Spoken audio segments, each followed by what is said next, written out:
My mother and father did not. My mother and father were not fortunate to go to college. I wanted to be a lawyer, and there were some lawyers in my life that said, well, you can be a lawyer. And I was thinking, well, my mom and dad didn't go to college. They helped me. Under my administration, your young people are going to have mentors in their lives, not 1 or 2 meetings. They're going to have a relationship. daawadayaal saaxiibayaal meel kasta dunida dacalada naga daawanaysaan magacaygu waa cali waxaa maanta martiina u ah Bruce Harrell oo ahaa kamid ah madaxda gobolkan Washington State gaar ahaan magaalada Seattle. Bruce wuxuu ahaan jiray City Council District 2 waa district ay ugu badan tahay Soomaalida.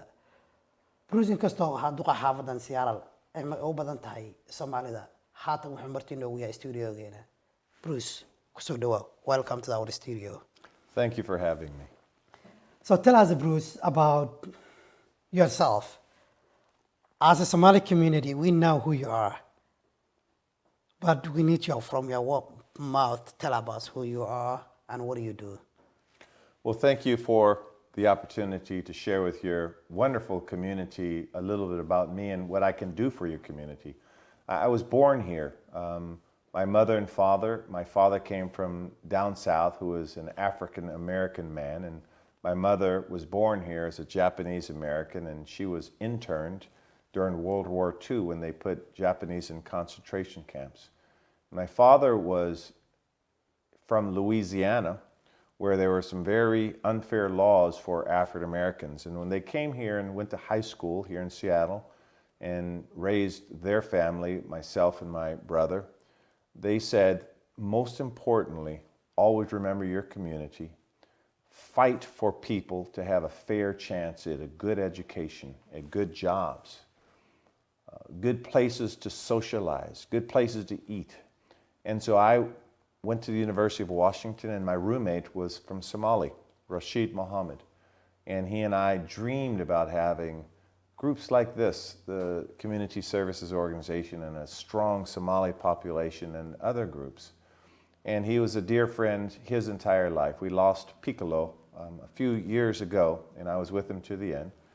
And I went to law school here. I'm an attorney, and I help a lot of people, thousands of people in the city as a lawyer, and then I decided to go into politics.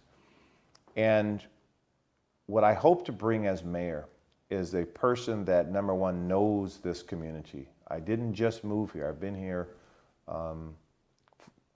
my whole life. And I want to be accessible to you and help your children and help your grandchildren find jobs, find resources.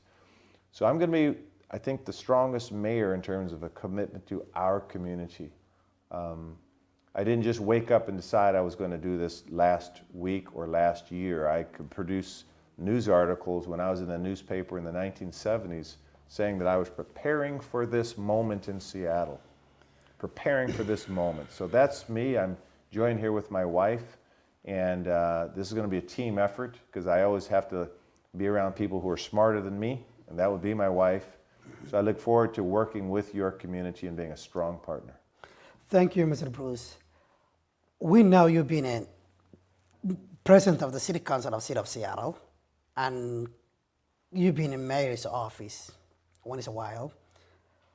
And now you are running as a mayor. What are you different? What's your position different than other candidates? I'd say there's a few things that are different. Number one is I have a record unlike anyone else that's running. Over 1,000 legislative decisions. The legislation that I introduced, such as the race and social justice legislation, such as the ban the box legislation, where you can't ask a person first, have they ever been charged or convicted of a crime before they apply for a job. The bias-free policing law, such that we can know exactly who is stopped by the police for failure to use a turn signal to make sure that no bias occurs. The calling on body cameras for police officers such that we can see what happens in our communities. my record is clear, my values are proven, and no one brings that experience. Many people may have ideas, and I'm hearing some great ideas from a lot of the people who are running, and I don't mean to criticize any of them. But what I think the voters want is someone that's not afraid to propose new ideas and not afraid to take on, whether it's large corporations or mean people, that what they're going to get in me is a person that will be their warrior, their fighter, and has a proven track record of doing that. And that distinguishes our candidacy from any others. Yes, thank you. So one of the biggest issue in city of Seattle is the housing crisis. Where is the shortage inventory or residents being in place out? What is your plan, or what are you dealing with if you become the mayor of the city of Seattle? Yeah, thank you for that. And this is an important issue because in many communities, owning a house is the biggest step toward trying to create some financial stability. It's the most common means to create wealth in a family and to pass it down to their children. And what we have in Seattle is the housing stock, the housing prices have gone way up because Seattle is one of the richest cities, the most wealthiest cities in the country. King County and Snohomish County are among the 10 most wealthy counties in the country. So at the same time, while we've created a lot of wealth, people who would have just been middle class of median income are now pushed down and cannot afford a lot of the houses, and then the rents go up. So what are the answers? And we've outlined a clear housing policy on our website. The first one is, in order to lower the cost of rent and lower the cost of housing, we have to build more inventory, and we have to look around the light rail stations and look at areas where we can really increase the density to build up and provide more inventory. We also have to find out, first of all, I don't want anyone to remain in poverty. So our educational policy is helping us remove the impediments, and I won't use the word impediments, I'll say it in a better way. Allow our kids to go to free cheaper. I think people could understand that a little better. Getting them resources so they can go to like South College for free, and then hopefully get scholarships to go to the University of Washington or other great universities in the state. So our educational policy actually is tied into our housing policy. The other piece of the housing policy is absolutely essential, and that is a lot of people are what we call housing insecure. In other words, they're just 1 or 2 months away from being evicted. There we have to bring them as many resources as possible, and we do that through the levy. We can do that through federal subsidies, through our Seattle Housing Authority and our King County Housing Authority and the different HUD funds available. I've sat on many committees right now. I'm the president of a board on an affordable housing corporation. So we got to find all of those tax credit dollars and all of those subsidies to make sure people could live in their houses, and then we address the people that are just 1 or 2 paychecks away from being out of their house.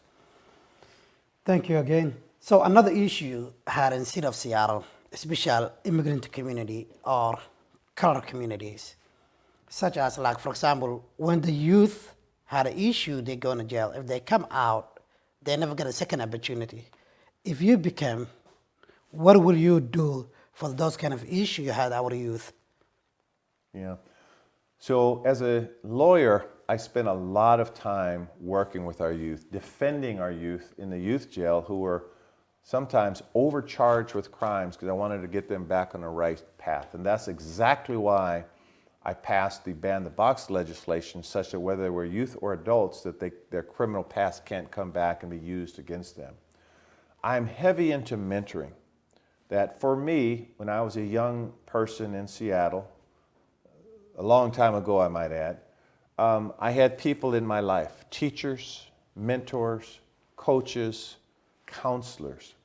What we're going to do in the Harrell administration is we're going to bring literally thousands and thousands of mentors into the lives of these children, boys and girls. And they may have interests that we don't even know. Perhaps they're interested in simply playing golf. Perhaps they're interested in social media. Perhaps they're interested in photography. Perhaps they're interested in the arts or software. And we're going to find all of the mentors to be a part of their life to help them get on the right track, because it could be their mother and father may not have that skill to teach them these things. My mother and father did not. My mother and father were not fortunate to go to college. I wanted to be a lawyer, and there were some lawyers in my life that said, well, you can be a lawyer. And I was thinking, well, my mom and dad didn't go to college. They helped me. Under my administration, your young people are going to have mentors in their lives, not 1 or 2 meetings. They're going to have a relationship and jobs.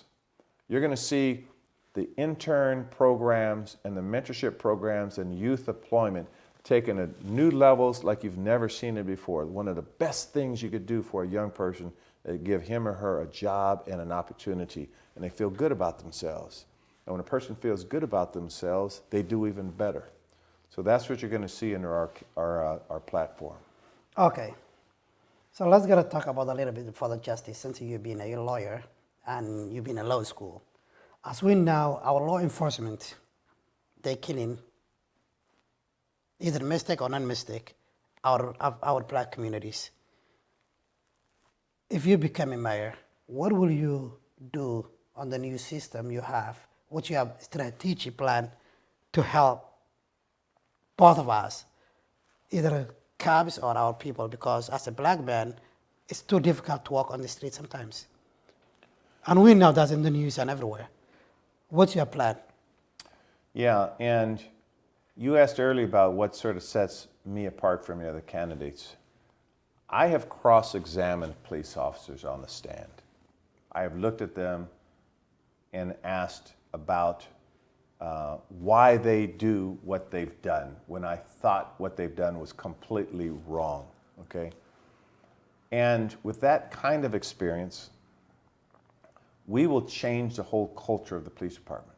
The culture. Now, we've already, for the last 10 years, we've been monitoring them with new policies, and we've had a federal consent decree, and we've had citizen review panels, and we've changed the use of force guidelines. But what we're not doing is changing the culture. And what's driving the decisions right now is the training teaches them to often act on impulse. So if you see a person with a knife, your brain is saying, threat, danger, I have to meet that with force. So what we're going to try to do is change the culture. What we will do is change the culture. And perhaps if they see a person with a knife, perhaps the person is also trying to harm themselves.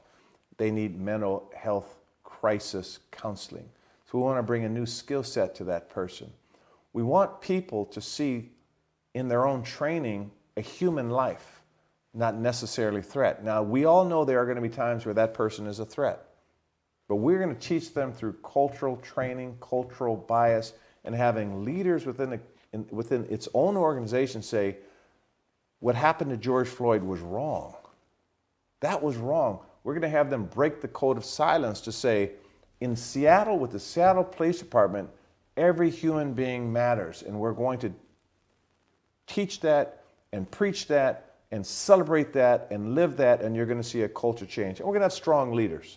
We're going to have leaders that are on the program. And quite candidly, if they are not on the program, they have to go. There are some people who should not take the sworn oath of a police officer to protect and serve if they don't know what that means. That means to protect and serve the community. So we're going to change the culture, and you're going to see many leaders within the city departments, in the community, working with the police department to change the culture. Thank you very much. And still, I would like to appreciate it for your hard work and for the understanding of the community and what's going on lately.